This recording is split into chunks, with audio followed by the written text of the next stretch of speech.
to another episode of Conversations with Jacob. Today we got a good episode for you. I think you will like it. But before we get to our guest this week, I want to talk about our social media platforms. We're on Facebook, facebook.com/conversations with Jacob on YT. Twitter is CWJ Podcast. Our podcasting platforms include TuneIn, and we're on iHeartRadio, Spotify, and we're on 20 different podcasting platforms at this point, anyways.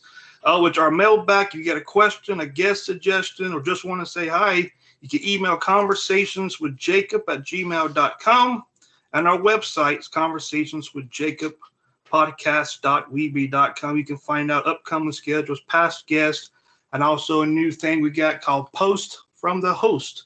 It's a new thing I came up with.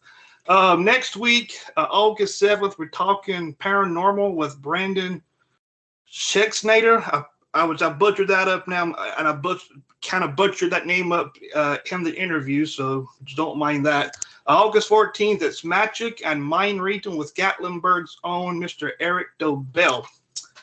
Also, a big thanks to Jake Thorne for the podcast intro that he did. I'm sure you guys have heard it by now. But anyways, and joining me this week is Barbara With, and she's been doing psychic channeling for over 35 years. And she has 6 books on the topic of channeling. So, Barbara, and welcome to the podcast. Thank you, Jacob, and good to be here. Oh, absolutely. Yeah, it was my pleasure. Now, I guess to get started, and how did you know that you were a psychic? Well, the way I describe channeling is I started to write music when I was about 12 or 13. And back when I was that old, I described it as I went out into outer space and I listened for the music that was already written. And I would hear like the first 4 bars or 8 bars, and then I'd come back and transcribe it into lyrics and melody and chords and rhythm. And I would play those 4 or 8 bars and play them and play them and play them until the next came out. And so that process of kind of going into the unknown and listening is also how I do my channeling. Oh. So I go out and I close my eyes, I get out of the way and I listen and then speak back what I'm hearing. Oh, so that's my psychic gift. All right. Now, I've seen where you actually channeled Albert Einstein. Yes. Can you go into detail about that? Well, I can. In fact, let me kind of lead you up to how I got before him. Yeah, go ahead. Back in 1993, I started channeling groups of people. And that whole adventure turned into my first book, Diaries of a Psychic Sorority, Talking with the Angels. And when that book came out, we released it in 1997, and we had a literary agent who was shopping the movie rights and other rights for the book. And she came across this tabloid, like a supernatural tabloid, where I saw Jesus in the garage door and angels and aliens. And they were looking for an interview with Princess Diana from beyond the grave on the 1-year anniversary of her death. And I had never done anything quite like that, but I thought, well, let's see what happens. And so I channeled this interview, channeled the questions, channeled the answers. And when I read it back, I just wept. She went into detail about her relationship with Dodie, about what happened that night. But her message was to all of her followers who loved her was to find peace, was to make peace. That was her big message. So the tabloid who flew me out to New York and spent 5 hours with me, they didn't want it, I suppose, because there wasn't enough dirt about Camilla and Charles in it. And so my agent and I said, well, who else might want to speak? And so we made this list of people. It's funny you have Elvis. he was probably first on the list. And he's like, no, I got in too much trouble. And Gandhi was like, I said it all in life. And then Mother Teresa was tired. And the next person to step up was Nicole Brown Simpson. And that was super enlightening. And by the time we got to John Kennedy, he told us, we'll tell you who's going to talk through you. And then that's when Albert Einstein came up in the queue. And when I heard his voice, I was like, this is the voice that's been talking through me. This is the voice that was in my music even. And, you know, Einstein was a musician and a great lover of music as well. So that became the Party of 12, the Afterlife Interviews book.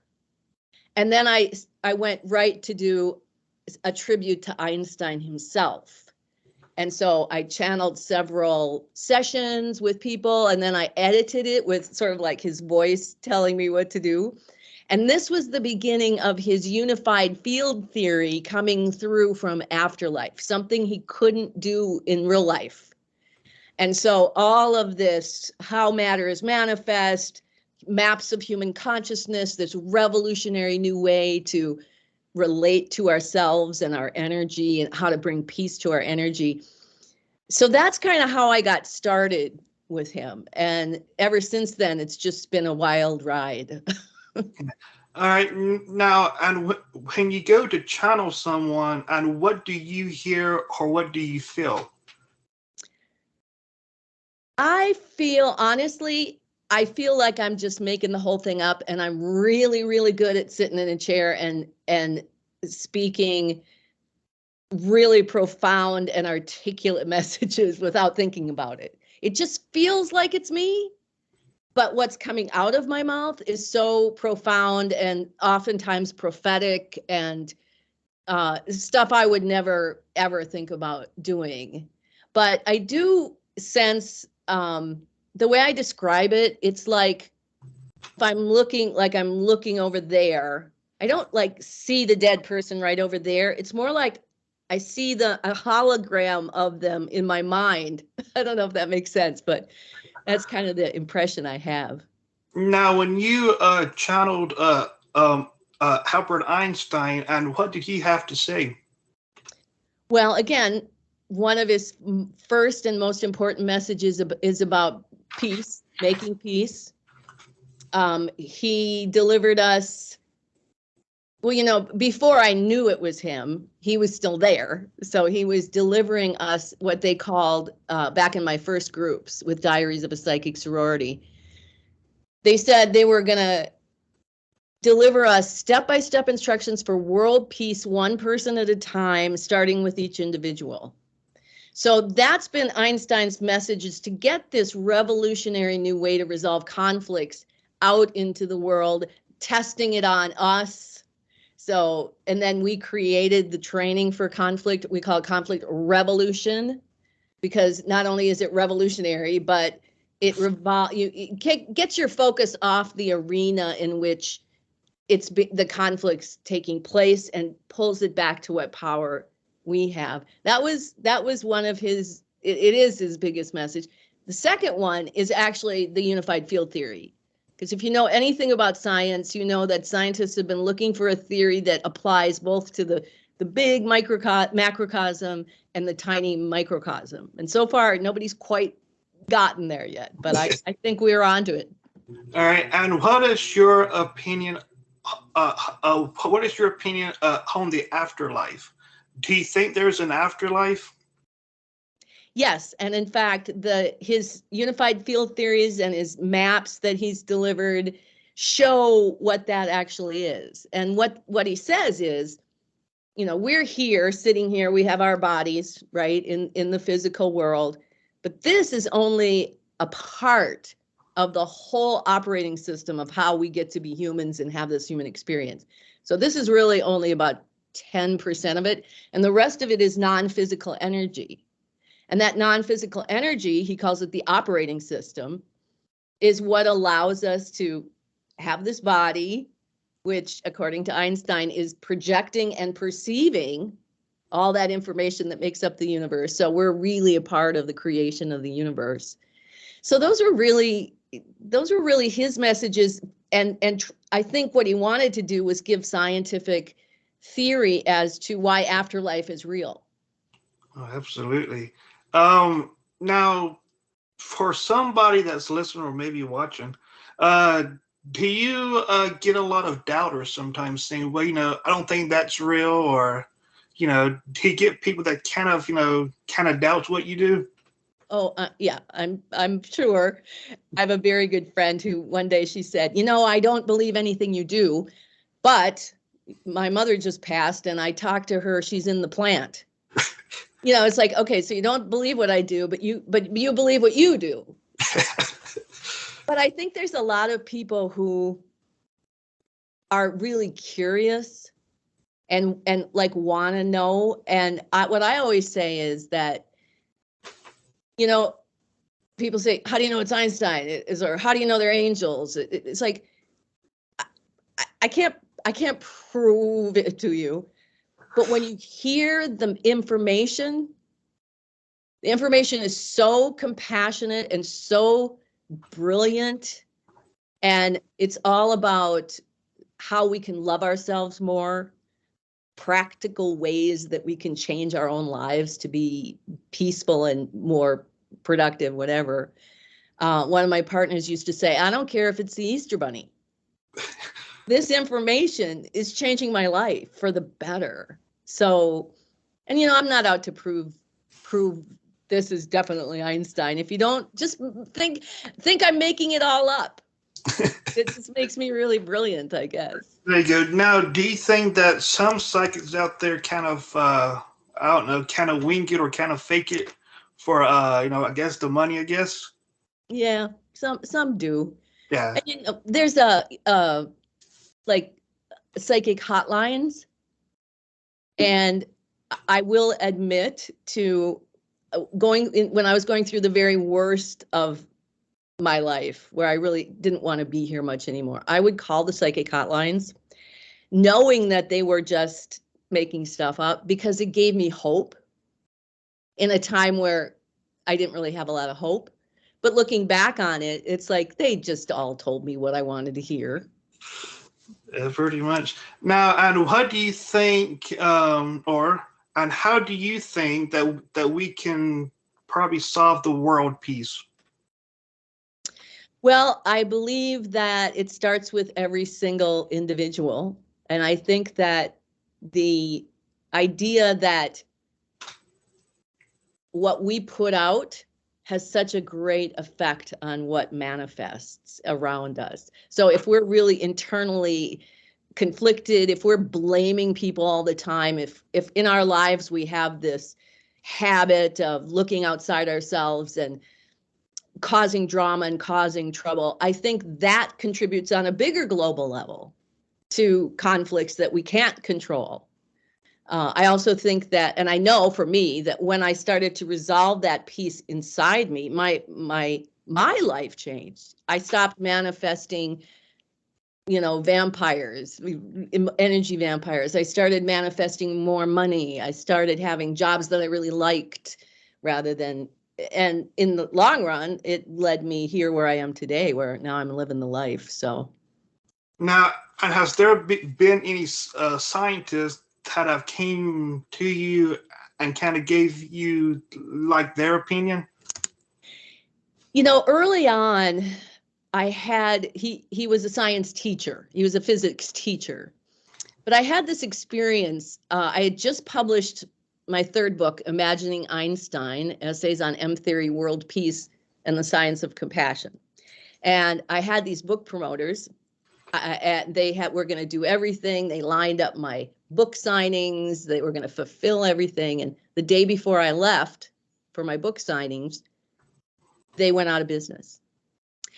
So I went off on this book signing, really unstable and unsure, but I had this Philadelphia, it was a meetup, meetups where Yeah. and it was about metaphysics. And I thought, yeah, like we're talking about. But no, I walked into this room and there were these like amateur physicists and amateur chemists and just really people, not the woo-woo kind of metaphysics. And so they start talking, and they're talking about, the physicist is talking about the latest things he saw in whatever scientific journal, and the chemist got up, and I'm kind of mortified because, I talk to dead people, and This is what they said. So finally somebody said, let her speak. And I got up and I could do nothing else but say, look, maybe there's been a misunderstanding. I'm not a scientist. I'm a psychic channel, and I channel Einstein. So even if you don't think it's Einstein, will you please listen to the unified field theory and then tell me what you think? They were all blown away. Just the physicist was like, so you're telling me you're taking the 0-point gravity theory and you're kind of mirroring it with the blah, blah, blah, blah, blah, blah, blah. Right. And I'm like, I don't know. Am I? This is just so yeah. So I'm looking forward to that and this part of my journey to get to those scientists, like the real scientists. Now, here's a question that just came to mind while you was talking about that. If you go to, let's say you go to a funeral home or whatever, can you see that person there? Like, see their, maybe you're there, then like a message comes through. Does that ever happen? Yeah, it does happen. And in fact, I got several, I don't know how long ago, maybe it was 15 years ago or 10 years ago. I got a call from the women who worked at the James J. Hill Mansion in St. Paul. It's they take tours through it, and they wanted me to come and first walk through the house and then come and do a session with them, because they were writing this book about Mrs. Hill, who apparently didn't come down from the second floor for about 2 years of her life. So when I got into the dining room, I clearly, there she was, and I was like, is this where she died? And they said, this is where she was laid. They put her coffin, right? And they lay it out at home. And so, and then when I did the channeling, it corroborated everything that they had known about her anyway. But honestly, Jacob, it doesn't take the person being dead. Like one time I was skiing and this woman skied by me and she had a purple jacket on, and I heard this voice say, the lady in the purple jacket has a brother who's in trouble. Tell her in a month it will be fine. And I was like, oh, hell no. What if people are going to think I'm crazy? And so finally I was skiing. I thought, if she's at the end of the trail, all right, I'll find a way to tell her. But she wasn't, but there were 2 other women and they both had purple jackets. Oh, wow. So I went up to them and I said to one of them, I said, excuse me, I'm sorry, do you have a brother who might be in trouble? And she's like, no. And the other one said, well, I do. And then she spoke up and and I said, well, I guess in a month it's going to be, they're like, oh, that would be an answer to a prayer. Nobody said, who are you? What are you talking about? Because I think when you say something that's true, or that, to me, that was a true, didn't mean it was fact. It just was true to me. People resonate with that. And they know. How does that happen a lot? You could be out somewhere, then you hear a voice, this person here, so that happens a lot. It used to, when I first started doing the groups and learning I could talk to those who had passed on, but I got to a place where, and I think all good psychics should get to a place where you're not just a victim to the other side. You can't just fulfill every request. And so I've managed to, be kind of sovereign myself about it. All right. Now you got some books out. Can you tell us about your books? Well, all of them are about this journey, and one sort of leads into the next. So the first book, Diaries of a Psychic Sorority, this is the true story of the three of us, Teresa McMillan and Kimberly Phelps and I, being brought together to start doing these groups. And when I was growing up, I was going to a psychic in high school, and she always said she was just like a giant antenna, that she'd pick up your higher power and then she could talk back to you some of that wisdom. So there was never angels or dead people or anyone. So when we got into our groups and the girls said, well, who are you? And they said, you can call us angels. And I was very skeptical of that too. But that first book is our first 9 months of our association and the incredible changes that were happening in all of the transcripts. And from there, the next book was Party of 12, the Afterlife Interviews. And these people in this book, by the time John Kennedy, who, by the way, now that we know more about what actually happened, he said it right there in that book in 1998. He's like, this is what happened to me, really. Wow. And Albert Einstein, I didn't know all that much about him. I didn't know that much about Freud, but these interviews were just really brilliant. And when I went off to just focus on Einstein, I did Imagining Einstein. And that is the book that got me invited all over the world to teach and train the unified field theories and train conflict resolution. And eventually I did what I call kind of the definitive Einstein. It's called Einstein et al., which means and everybody else, the party. Manifestation, conflict revolution, and the new operating system. And this is the unified field theory complete with illustrations and then the instructions for how to do conflict revolution. And then just last year, I put out a workbook, Conflict Revolution, the workbook, which got banned, got banned on Amazon because conflict revolution apparently is supposed to incite violence. But I just learned they reviewed it and they're putting it back up. So yeah, that's my body of work, and it's really fun. So people can get your books on Amazon? Yep, Amazon. Also, my website is synergyalliance.llc. So Right. LLC is a domain name now, which I thought was nice. So Synergy Alliance. All right. And it was also how you was talking, was another question came to mind. When you're channeling these people, do you say things that only they would know? You know, if somebody says, you know, can you ask them this? You know, like a question that they will only know, does the answer sometimes come out, or how does that work? I think so. I mean, whether I'm talking to a famous dead person or if I'm giving a reading and somebody's asking a question that's just pertinent to them that I wouldn't know, it's often, very oftentimes, very applicable in the reading. Now, the example I give is with when I did Princess Diana. She goes into really deep detail about the dynamic between her and Dodi. And she was saying that she had gotten to this place in her life where she was so tired of being a princess and having to do all this, you know, the worship. And she just wanted to kind of be an ordinary person. And here was Dodi, who you put her up on this big pedestal.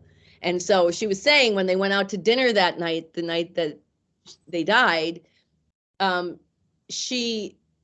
they came to this compromise where he could still revere her, but they were going to do these other things. So that kind of detail about a dynamic in a relationship that I wasn't at all preconceiving in any way, shape, or form. Yeah, I think there's a lot of that.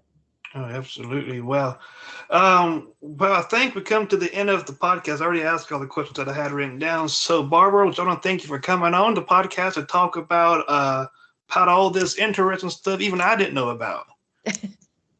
Well, thank you so much, Jacob. Absolutely, yeah. So that's going to be it for this episode of Conversations with Jacob. Tune in next week, which will be August, I think August the 7th for the next episode, then the next one. So until then, be safe, God bless, and we'll catch you right here on Conversations with Jacob.